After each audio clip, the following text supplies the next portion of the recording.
What's up everyone, OJ here. Welcome back to another video. Today we're going to be talking about Pokemon Brilliant Diamond and Shining Pearl and how the sales prove exactly what I've been saying about the Nintendo Switch system. And actually I had a video recently talking more about the sales of the Switch itself and how it's doing in the market in comparison to Microsoft and Sony. So this is kind of a follow-up on that, but a little bit in a different direction, using a game and recent sales numbers to kind of prove a little bit more. But before we get into all of that, please make sure you hit that like button, subscribe if you're someone new, and click that notification bell to get my videos first. Now, what we do know recently, Pokemon Brilliant Diamond and Shining Pearl has sold 1.4 million units, right around there, physical only in Japan in the first 3 days. Actually, the second biggest launch of all time for the Nintendo Switch in Japan. And considering how many people were so angry at this game before it launched, it's pretty impressive to see that it's the second biggest launch. But we'll talk about that just a little bit more when it comes to people being angry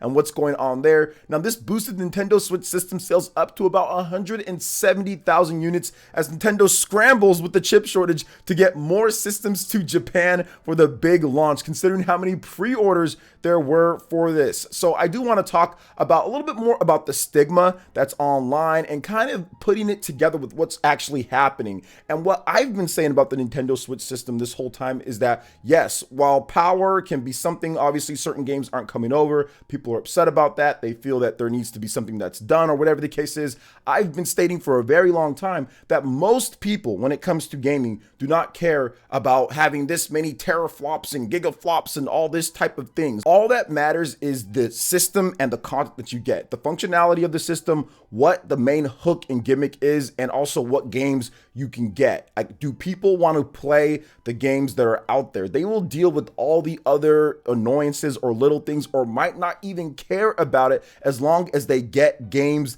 that they want to play. And once again, each time that we get a big game, or even a game that's more niche but has good sales for the franchise, or it tops its own records, that it just proves what I'm just trying to say here. Now, the most recent thing here is Pokemon Brilliant Diamond and Shining Pearl. Now, some quick points before we get into some other things here, guys. Like, this doesn't mean that the Pokemon Company and Nintendo, Game Freak and all that are like off the hook, or that they can't improve, or there is no legitimate criticism to certain games or to the system itself. It does not mean that. There's definitely things that all the companies can do, but Nintendo in this case, since we're talking about them, can do to improve. Game Freak can do to improve. The Pokemon Company can do to improve.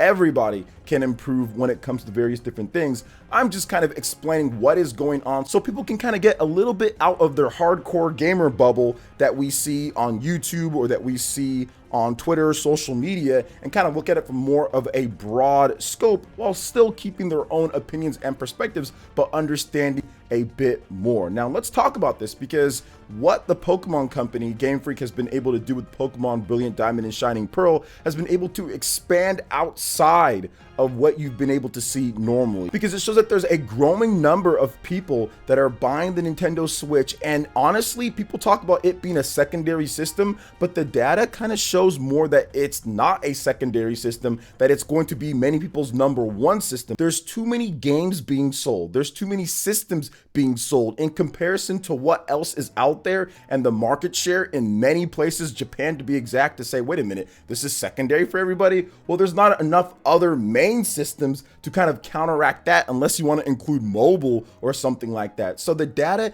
isn't quite matching up to what some people will peddle or push online. Now, don't get me wrong, there's definitely millions of gamers out there that, yes, the Switch is definitely going to be their secondary one or whatever the case is, but I don't think enough credit is given, especially when we start seeing massive numbers like this, numbers that you don't see very often, along with the system sales of what now? We're over 93 million units for the Nintendo Switch. We're heading towards 100 million units by the end of the year. There's no way with that type of base and the amount of games being sold and the amount of playtime that people are posting that, oh, it's all just secondary, it's not the number one system for many people out there. Like I said, not everybody, not saying that there isn't a percentage, there definitely is, but from what I'm seeing here and from the data, no, the Switch is actually the main system for many people, considering the amount and the rate of sales. And that's what I've been stating back since 2017, man. Like, I've been saying this for quite some time, that if Nintendo can capture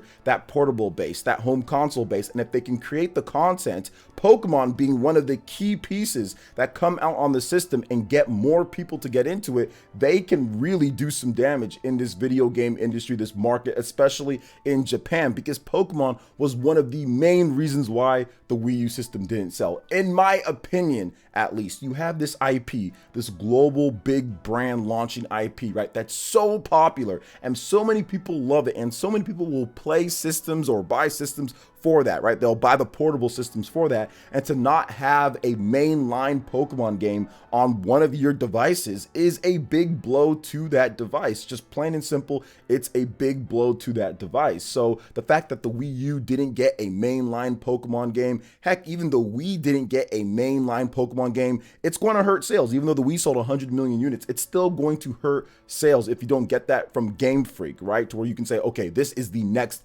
big Pokemon game, or this is the next big remaster or remake. One of the main reasons why the Switch is doing so well is because it does have Pokemon on it. We now have 3 main Pokemon games, I guess you can say, kind of like remasters, remakes, spin-offs, whatever the case is, but different styles, but the main games, the main line type of games on the system. It's not like a Pokemon Rumble or whatever the case is. Although we also have new Pokemon Snap, but all of that contributes to the success of the system and continuing to do so in the type of system the Switch is, with the portable and home console combined. People feel that they're getting a better deal when it comes down to it. And I think that is the, I would say, lost aspect in all of this. People talk about the expensive games, people talk about different types of things, but I'm telling you, the general point out there when it comes to the mainstream consumer, especially people who aren't online all day and aren't complaining about video games all day or whatever the case is, they see it as, wait a minute, I used to, in the past, there would be this game that was on the home console, there'd be this game that was on the portable, and I had to buy some type of device if I wanted to hook it up and play it on a GameCube, or hook it up, play it on the Super Nintendo, or I had to just not play it on the TV when it comes to the Nintendo 3DS.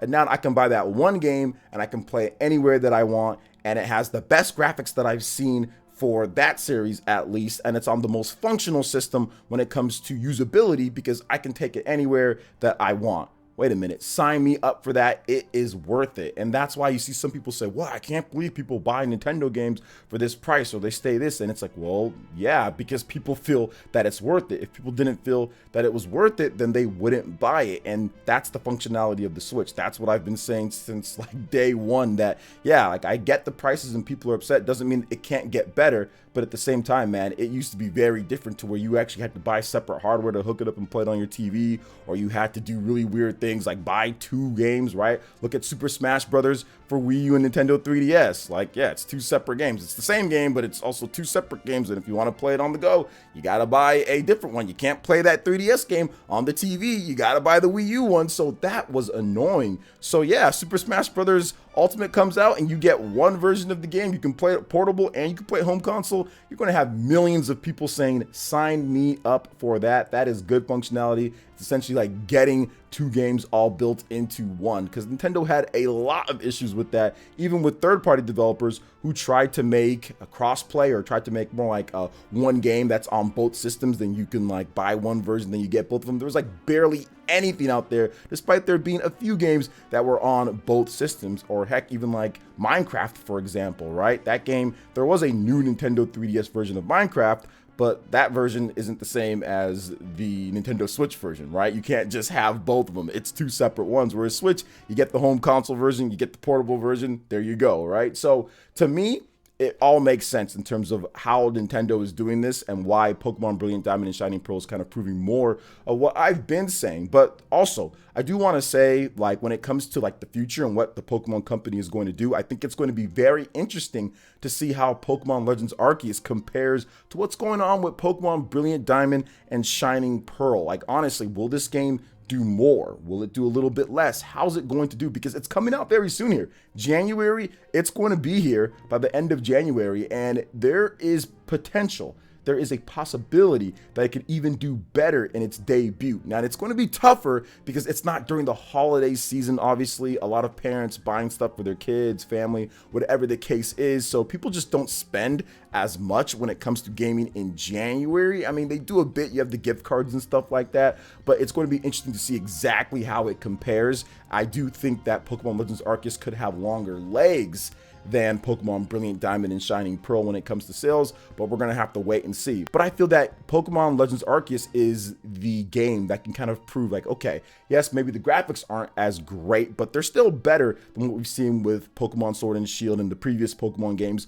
on the system. And what can they do with the gameplay? What can they do from a single player narrative? Since this game doesn't have the typical online multiplayer ranked gameplay and all of that, what can they do to actually make the single player experience so much better for fans out there, to make it as addicting as some of the other big single player experiences on the Switch, like a Shin Megami Tensei 5 or like a Legend of Zelda Breath of the Wild, Super Mario Odyssey, these type of big games on the platform? What can they do to kind of make that gameplay, the hook, as addicting now that they're focused solely on the single player experience? So that's going to be the interesting thing to see with Pokemon Legends Arceus, and I cannot wait to try that game out. But overall, it just continues to prove when it comes back to these Pokemon Brilliant Diamond and Shining Pearl sales, the Nintendo Switch system sales, how the domination is in Japan, proving in terms of what I've been saying with the system and what it's going to be going forward. I think that there is still a lot more room that Nintendo can kind of make things better and even do better in the future. So we'll see what Nintendo does